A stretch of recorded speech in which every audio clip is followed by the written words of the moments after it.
नमस्कार। सुबह की खबरों में स्वागत है आपका। वो खबरें जो सुबह ही देख लेनी चाहिए। बेलगाम हुआ कोरोना, महाराष्ट्र में रिकॉर्ड 985 की मौतें। यूपी, दिल्ली, गुजरात का भी हाल बेहाल। 8वें और अंतिम चरण की वोटिंग आज। 35 सीटों पर 283 उम्मीदवारों की किस्मत का होगा फैसला।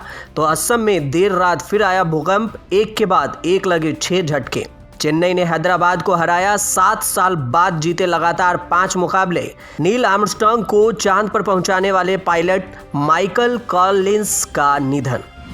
देश भर में कोरोना से हाहाकार मचा हुआ है। कोरोना से सबसे बुरा हाल महाराष्ट्र, यूपी और दिल्ली के राज्यों का है, जहां कोरोना के मामले में बेहद तेजी से बढ़ रहे हैं।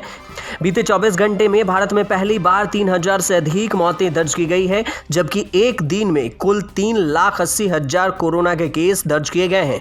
कोरोना के कहर से महाराष्ट्र सबसे ज्यादा प्रभावित है, वहीं मुंबई में भी हालात ठीक नहीं है।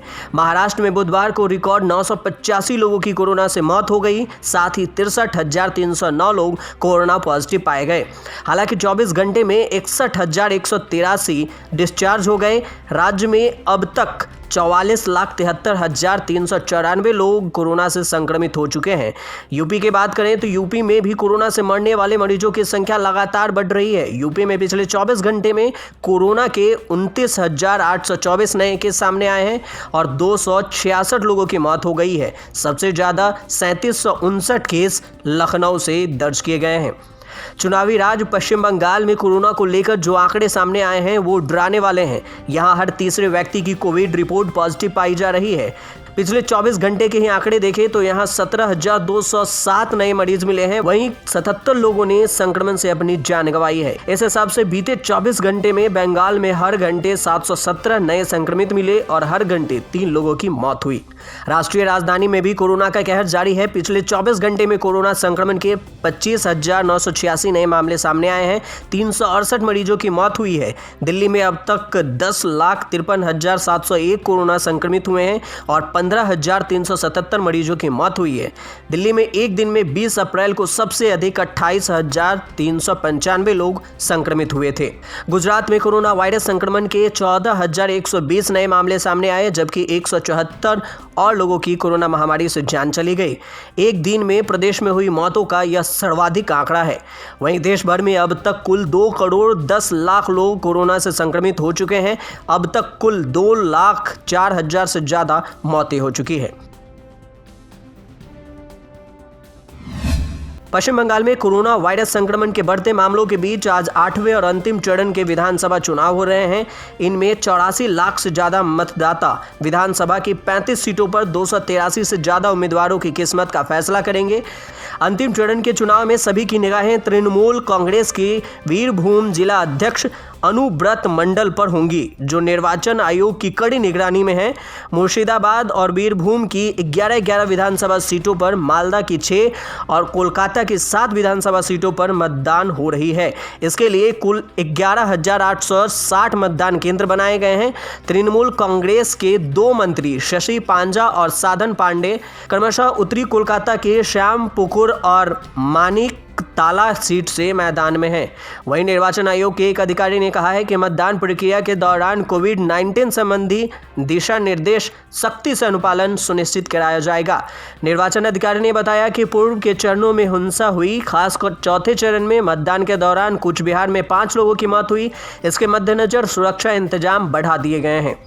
मतदान निष्पक्ष हो सके, इसके लिए केंद्रीय बलों की कम से कम 641 कंपनियों की तैनाती का फैसला किया गया है, जिनमें से 224 वीरभूम जिले में तैनात की गई है। असम में देर रात फिर भूकंप के झटके लगे। गुरुवार देर रात सोनीतपुर में लगातार 6 बार भूकंप के झटकों से धरती हिली। भूकंप का पहला झटका रात 12:24 पर महसूस किया गया। अंतिम झटका 2:38 पर लगा। रात 1:20 पर आया भूकंप के सबसे अधिक तीव्रता वाला था। रिएक्टर स्केल पर इसकी तीव्रता 4.6 थी। इससे पहले बुधवार को भी कई बार असम में भूकंप के झटके महसूस किए गए। इन झटकों से कई जगहों पर इमारतों को नुकसान हुआ। इसके अलावा असम के 4 जिलों में 10 लोग घायल भी हुए। प्राधिकरण के अनुसार असम के सोनीतपुर जिला के मुख्यालय तेजपुर में बुधवार सुबह 7:51 पर 6.4 तीव्रता का पहला भूकंप आया। भूकंप के झटके पूरे पूर्वोत्तर क्षेत्र के पश्चिम बंगाल, भूटान और बांग्लादेश के कुछ हिस्सों में भी महसूस किए गए। असम में भूकंप आने के बाद पीएम नरेंद्र मोदी ने मुख्यमंत्री सर्बानंद सोनोवाल से 2 बार टेलीफोन किया और केंद्र से सभी जरूरी मदद का आश्वासन दिया। चेन्नई सुपर किंग्स ने अपने बल्लेबाजों के शानदार प्रदर्शन के दम पर बुधवार को दिल्ली के अरुण जेटली स्टेडियम में खेले गए आईपीएल के 14वें सीजन के 23वें मुकाबले में सनराइजर्स हैदराबाद को 7 विकेट से मात दी। इसी के साथ धोनी की अगुवाई वाली सीएसके पॉइंट टेबल में टॉप पर पहुंच गई। चेन्नई की ये सीजन 5वीं जीत है। इसके साथ ही चेन्नई के 10 अंक हो गए हैं। सीएसके ने इस सीजन 6 मैच खेले जिसमें से 1 में हार मिली, जबकि 5 में उसने जीत दर्ज की है। हैदराबाद की 6 मैचों में यह 5वीं हार है और टीम 2 अंकों के साथ पॉइंट टेबल में सबसे नीचे है। इस मुकाबले में हैदराबाद ने टॉस जीतकर पहले बल्लेबाजी करते हुए 3 विकेट पर 171 रन बनाए, जिसे चेन्नई की टीम ने 18.3 ओवर में 3 विकेट खोकर हासिल कर लिया। इस मुकाबले में चेन्नई ने 7 विकेट से शानदार जीत दर्ज की। साल 2014 के बाद पहली बार चेन्नई ने लगातार 5 मुकाबले जीते हैं। अपोलो 11 मिशन के पायलट और एस्ट्रोनॉट्स माइकल कॉलिंस का 28 अप्रैल 2021 को निधन हो गया। 90 वर्षीय माइकल कॉलिंस को दुनिया इसी बात से जानती है कि उन्होंने ही अपोलो 11 मिशन को चांद पर सफलतापूर्वक उतारा था। वहीं नील आर्मस्ट्रांग ने चांद पर पहला कदम रखा था। उसके बाद बज एल्ड्रिन ने अपने पैर चांद की सतह पर रखे थे। माइकल कॉलिंस का एकमात्र उद्देश्य यह था कि वो अपोलो 11 को सही और सुरक्षित तरीके से चांद की सतह पर उतारे।